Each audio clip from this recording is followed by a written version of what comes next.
श्रीमत्सद्गुणशालिनं चिदचिदे व्याप्यं च दिव्याकृतिं जीवेशाक्षरमुक्तकोटिसुखदं नेकावताराधिपं ज्ञेयं श्रीपुरुषोत्तमं मुनिवरे वेदान्तगीतं विभु तन्मूलाक्षरयुक्तमेव सहजानन्दं च वन्दे सदा। कृपा करो मुझ ऊपरे सुखनिधि सहजानंद। गुण तमारा गाववा बुद्धि आपजो सुखकंद। गुण तमारा गाववा बुद्धि आपजो सुखकंद। श्री स्वामिनारायण भगवाननी जय। सियावर रामचंद्र भगवाननी जय। उमापति महादेवनी जय। दरेक दिव्य हरिभक्तों ने साई सभाना जय स्वामी नारायण। आम तो घणी बधी वखत एक सुविचार आपणे सांभळ्यो हशे के भगवान भावना भूख्या छे अने भाव वगरनी पण भक्ति ए जो आपणे करता होय ने तो ए खाली देखाड़ो छे, एक प्रकारनो शोर छे।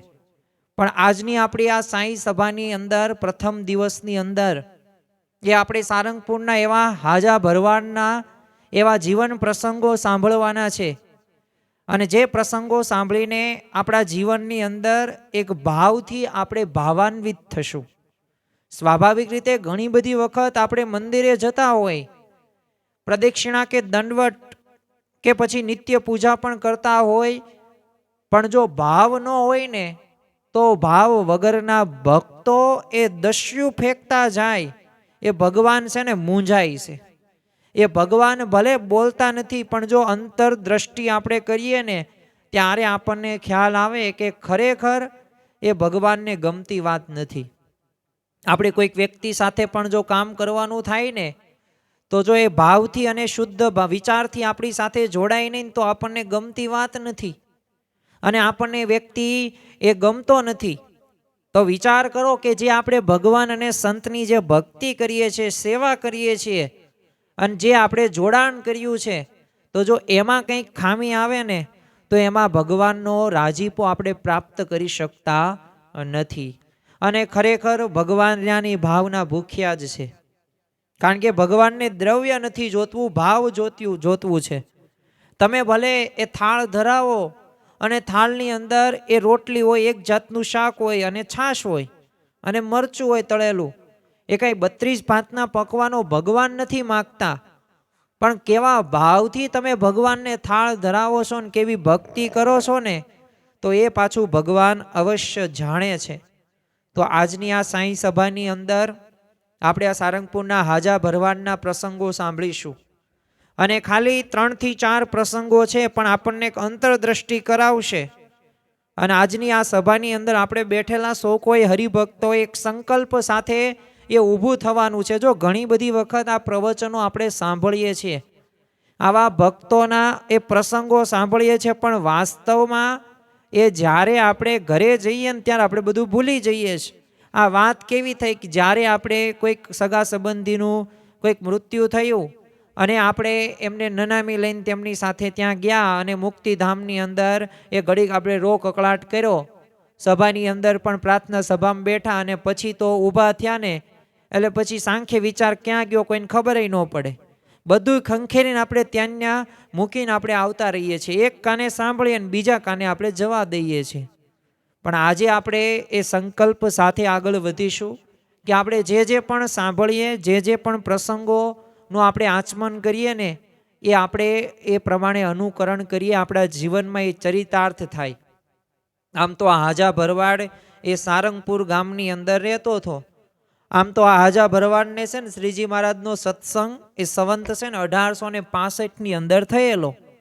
હવે શ્રીજી મહારાજનો તો ઉતારો આપણને ખ્યાલ છે કે સારંગપુરની અંદર જીવા ખાચરનો દરબારમાં ઉતારો રહેતો, એટલે દરબારમાં ત્યાં ઉતારો રહે જ્યાં સ્વાભાવિક રીતે ઘણા બધા સંતો ભક્તો દરબારો એ ત્યાં શ્રીજી મહારાજનો એ સમાગમ કરવા માટે આવતા, કથા વાર્તા પુષ્પ દોલોત્સવ હોય, રાઠોડ દાદલના દરબારની અંદર મહારાજે કરેલો ઘણી બધી સ્મૃતિઓ એ સારંગપુર સાથે જોડાયેલી છે।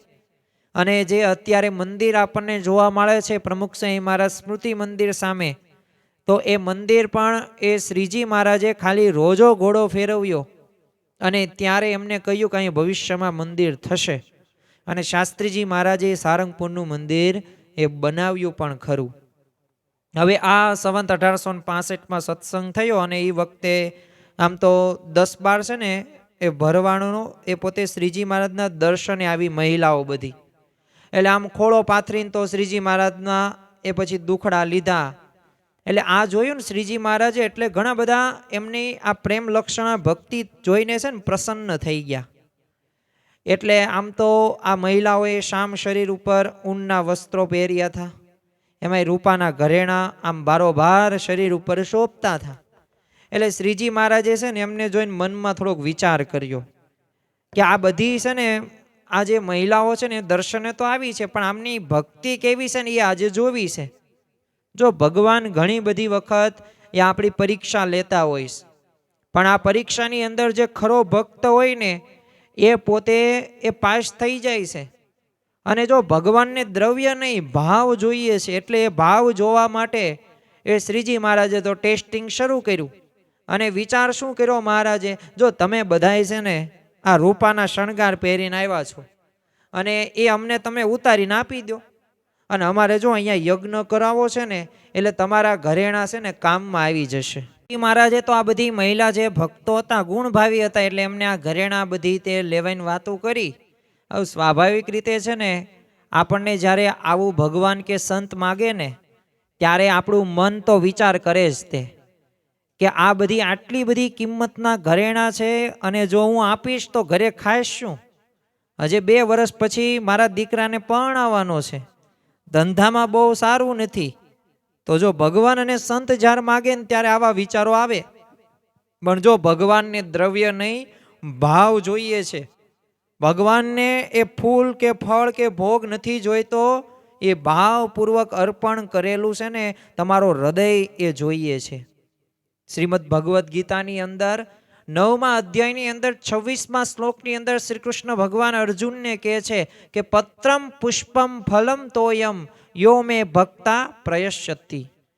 એટલે જો ભાવ વગરનું દાન પણ છે ને ભગવાન સ્વીકારતા નથી. એટલે યાદ રાખવું, આપણે ગમે તેટલું આપીએ પણ જો ભાવ ન હોય ને તો એની કંઈ કિંમત નથી. એટલે મહારાજે તો આવું આ બધી મહિલા એ ગુણભાવી હરિભક્તોને વાત કરી. એટલે શ્રીજી મહારાજની આ વાત સાંભળીને છે ને બધી તે એ મહિલાઓ છે ને વિચારમાં પડી ગઈ.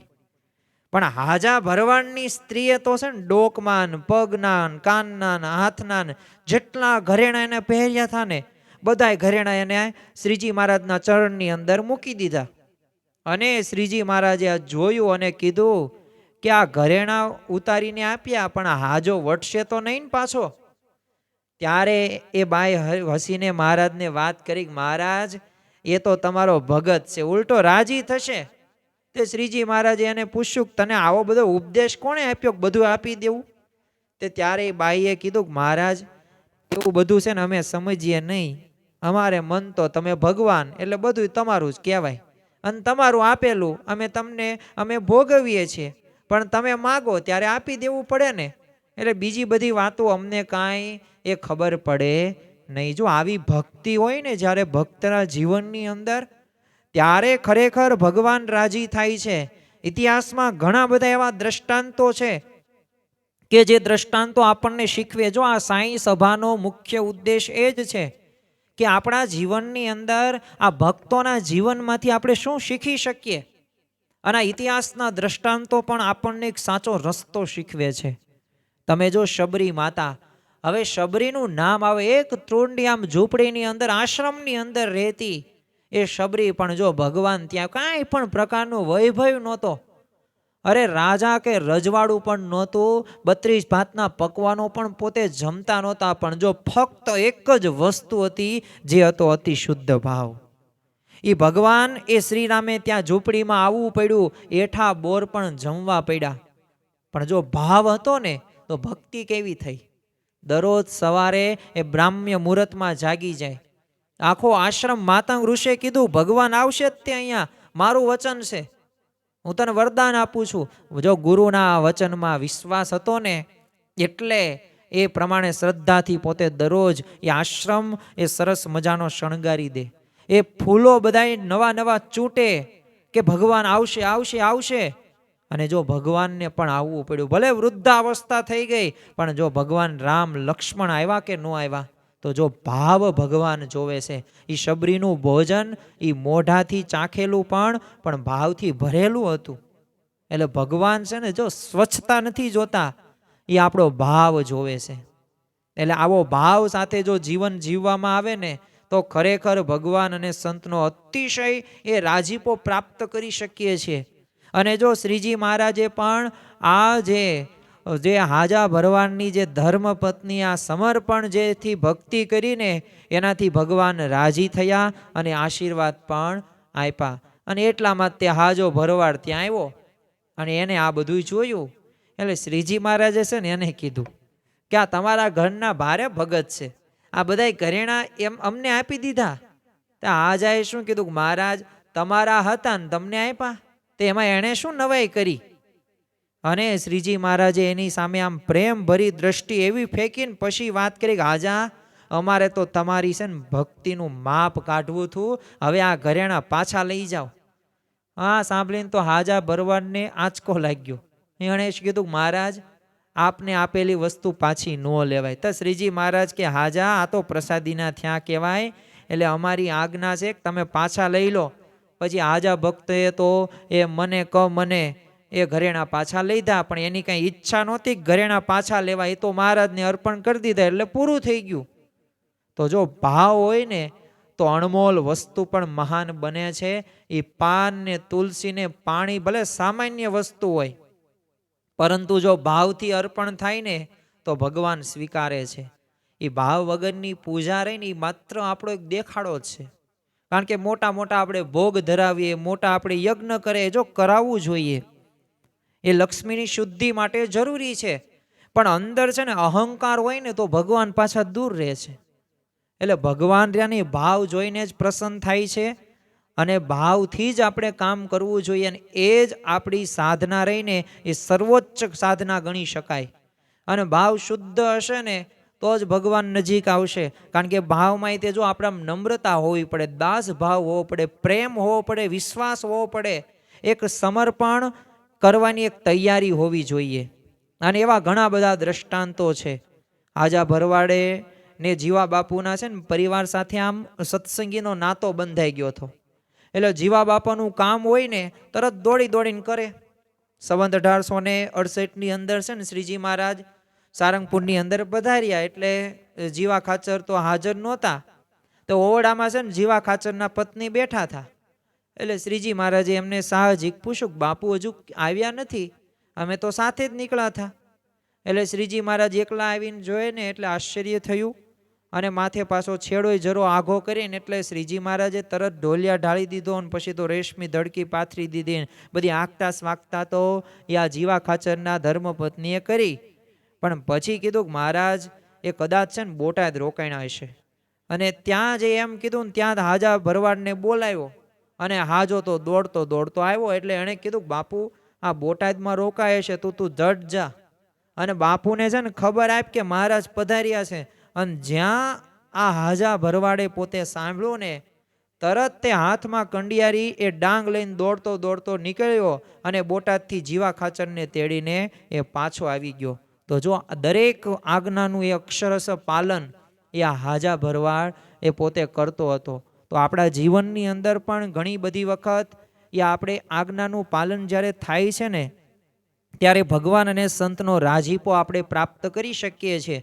પણ જો આપણે એ આજ્ઞાની પાલન કરતા નહીં હોય તો એમાં ભગવાન અને સંત એ આપણી નજીક રહેતા નથી. થોડાક દિવસ પૂર્વે જ ત્યાં આપણે જે મકર સંક્રાંતિનો તહેવાર હતો, આપણે પતંગો ચગાવી હશે, આપણે જોળી પર્વની અંદર પણ ગયા હશું, સેવા પણ કરી હશે અને ઘણા બધાની પતંગો કાપી પણ હશે, ઘણી બધી લૂંટી પણ હશે. પણ ત્યારે આપણને એ પતંગ અને દોરો જોઈને ખ્યાલ આવી જવો પડે કે જો આ પતંગ એ ક્યાં સુધી તમારી પાસે હતી, જ્યાં સુધી દોરા સાથે બાંધેલી હતી ને ત્યાં સુધી નજીક હતી, તમારી પાસે જ હતી. તો એવી જ રીતે આ જે આજ્ઞા રહી ને નિયમો રહ્યા ને દોરી સમાન છે. અને એ આપણે જો આપણા જીવનમાં ચરિતાર્થ કરીશું ને તો આપોઆપ ભગવાન આપણી નજીક જ રહેશે ને આપણે ભગવાનની નજીક જ છીએ. આમ તો હાજાનો છે ને નાનો ભાઈ હતો ગમારો નામ એનું. હવે એની પાસે છે ને 60 રૂપિયાની મૂડી હતી. તે એમાંથી 30 રૂપિયા લઈને છે ને શ્રીજી મહારાજ પાસે આવ્યો. તે 1 રૂપિયો છે ને ચરણમાં મૂક્યો. તે શ્રીજી મહારાજે સામે ન જોયું. પછી 2 ધર્યા તો એ મહારાજે સામે ન જોયું. 3, 4, 5 એમ રૂપિયા છે ને મૂકતો જ ગયો. અને છેવટે છે ને 30 રૂપિયા મૂક્યા ને તોય શ્રીજી મહારાજે જોયું નહીં. એટલે એ તો ઘરે ગયો અને બીજા રૂપિયા આવ્યો લઈને આવ્યો અને અર્પણ કર્યા. પણ છતાંય શ્રીજી મહારાજે ન જોયું. તો ફરી ઉઠ્યો ને બીજા રૂપિયા લેવા દોડ્યો. તે શ્રીજી મહારાજ કે એલા ક્યાં જાય છે તું? તે એણે કીધું મહારાજ તમે મારા ઉપર દ્રષ્ટિ એ કરી એટલું મારે બસ છે, એટલે મારું બધું આપી દઉં, પણ તમે મારી સામે બોલો તો મારા ભાગ્ય ખુલી જાય ને. અને શ્રીજી મહારાજે આવા શબ્દો એ આ ગમારો એ જે હાજાનો ભાઈ હતો એના શબ્દો સાંભળ્યા ને બહુ તે ભોળી ભક્તિથી ભગવાન ત્યારે રાજી થઈ ગયા. જો આ બુદ્ધિશાળી છે ને એટલું બધું ભગવાનનું ભજન પોતે કરી શકતા નથી. અને જો આ ગાંડાની એક વણઝાર એક આપણે જ્યારે ભજન સાંભળીએ ને ત્યારે આપણને ખ્યાલ આવે કે જે ભક્તોના જે નામો આવ્યા છે ને એ બધાય નામોની અંદર એમને પોતાનું જે મનથી જે બુદ્ધિથી એ જે રીતે બુદ્ધિને સાઈડમાં જ યોગીજી મહારાજ કહે છે ને કે બુદ્ધિ જ્યારે આપણે સમાગમ કરવા માટે જઈએ ને ત્યારે આપણે બુદ્ધિને તાળા મારીને જવાનું. કેમ કે જ્યારે આપણે સમાગમ કરીએ ને ત્યારે ભગવાનનું અને સંતનું એ કથા વાર્તાનું એ સમાગમનું જ સુખ આવવું જોઈએ. પણ ક્યારે આવે કે જ્યારે આપણું માન આપણે ઘરે મૂકીને જઈએ, આપણો સ્વાદ ઘરે મૂકીને જઈએ, આપણું જે સન્માન ઘરે મૂકીને જઈએ ને તો આપણને યથાર્થ સમયા ઉત્સવ કથા વાર્તાની અંદર સુખ આવે. તો એમ ભોળી આપણે ભક્તિથી ભગવાન રાજી થાય છે. અને શ્રીજી મહારાજે ત્યારે વાત કરી કે તારો છે ને ભાવ પહોંચી ગયો. અને એમ કહીને શ્રીજી મહારાજ એની ભક્તિના વખાણ કર્યા અને પછી આશીર્વાદ પણ આપ્યા. તો આજની આ સાઈ સભાની અંદર આપણે એ જ પ્રાર્થના કરવાની છે ભગવાન અને સંતને. ખરેખર દ્રવ્ય ઓછું હોય ને તો ચાલશે, પણ ભાવ ઓછો ન હોવો જોઈએ. એક સામાન્ય પણ એક આપણે થોડુંક પણ આપણે ભગવાનને અર્પણ કરીશું ને તો ભગવાન અનંત ગણું કરવા માટે બેઠા જ છે. યોગીજી મહારાજ કહેતા કે છે ને આ લેના બેંક નથી, દેના બેંક છે. અહીંયા તમે થોડુંક પણ આપશો ને તો અનંત ગણું ફળ તમને પ્રાપ્ત થશે. અને જો આ શ્રીજી મહારાજના આવા ભક્તો થઈ ગયા અને આ હાજો ભરવાડ એનો ભાઈ ગમારો અને આ હાજા ભરવાડની ધર્મપત્ની એમને આવા પ્રસંગો એ ઊભા કરીને આપણને એ જ સમજાવે છે કે ખરા અર્થની અંદર એ ભગવાન ફૂલની સુગંધ નહીં, એ હૃદયની સુગંધ એ જુએ છે. એ ભગવાન મંદિરમાં નથી, ભાવમાં વસે છે. જો આપણા ઘરની અંદર મંદિર હોય, પૂજા અર્ચના કરીએ, થાળ ધરાવીએ, આરતી કરીએ, પણ જો સાચા અર્થની અંદર એ ત્યારે જ ભગવાનને અર્પણ આપણે કર્યું કહેવાશે કે જ્યારે આપણે ભાવથી એ કર્મ કર્યું હશે. ભલે આપણે થોડુંક ધરાવીએ ભગવાનને, જે બનાવ્યું હોય તે ધરાવીએ, પણ જો ધરાવીએ ને જે ભાવથી ધરાવીએ ને કે ભગવાન જમો, મહારાજ જમો, એ ગુણાતીત સત્પુરુષ જમો, જ્યારે આવી ભાવના આવી જશે ને જો કર્મ રહ્યું ને બધુંય કરવાનું જ છે. એક કઈ ક્રિયાથી આપણે અલિપ્ત નથી થવાનું. એ આપણે ધંધો કરતા હોય, રોજગાર કરતા હોય, વ્યવસાય કરતા હોય, બધુંય કરવાનું. કંઈ આપણે બંધ નથી કરવાનું. જો શ્રીજી મહારાજ આવ્યા ને તો લોક વચ્ચે જ રહ્યા છે. ગુણાતીત સત્પુરુષ પણ લોક વચ્ચે, સમાજ વચ્ચે, હરિભક્તો વચ્ચે જ રહ્યા છે. અને સંતો પણ એ વ્યક્તિઓ વચ્ચે, સમાજ વચ્ચે જ રહ્યા છે. એમ આપણે આ લોકની દુનિયાની બધી જવાબદારીઓ જે હોય તે નિભાવવાની છે. પણ દરેક જવાબદારી પાછળ એ આપણે કર્મ ને ભક્તિ સમાન ક્યારે બને કે જ્યારે એમાં ભગવાનનો ભાવ, રાજીપાનો વિચાર ભળે ત્યારે શક્ય બને છે. તો આજની આપણે આ સાંઈ સભાની અંદર સારંગપુરના જે હાજા ભરવાડ છે એમના જે ધર્મપત્ની અને જે એમનું જે સમર્પણની જે ભાવના હતી અને જે એમનો ભાઈ ગમારાની પણ એ સમર્પણની જે ભાવના હતી, આ પ્રસંગો આપણા જીવનમાં આપણે કંડારી દઈએ. કારણ કે આવા પ્રસંગો છે ને ખરા ટાણે કામમાં આવશે. આ પ્રસંગો સાંભળવાથી, આ સમજણો સાંભળવાથી આપણને ભવિષ્યની અંદર શું કરવું જોઈએ, આપણે કેવું સમર્પણ રાખવું જોઈએ અને કેવી સમર્પણ ભક્તિથી ભગવાનને રાજી કરી શકીએ ને એ આપણને આ દિશા સૂચક આવા પ્રસંગો છે. તો આજની આ સાંઈ સભાની અંદર આપણે સૌ કોઈ ભગવાન અને એ સંતને પ્રાર્થના કરીએ કે અમારા જીવનની અંદર પણ એ આવી સમજણ આવે. આવા પ્રસંગો અમારા જીવનમાં પણ જ્યારે બને ને ત્યારે આ પ્રસંગો પાત અમે પણ આવી સમજણ દાખવીને ભગવાનને સંતને રાજી કરી શકીએ અને છતાં દેહે બ્રહ્મરૂપ થઈને એ અમે પરબ્રહ્મની એ ભક્તિના અધિકારી બની શકીએ. એ જ આજના દિવસે પ્રાર્થના. શ્રી સ્વામિનારાયણ ભગવાનની જય.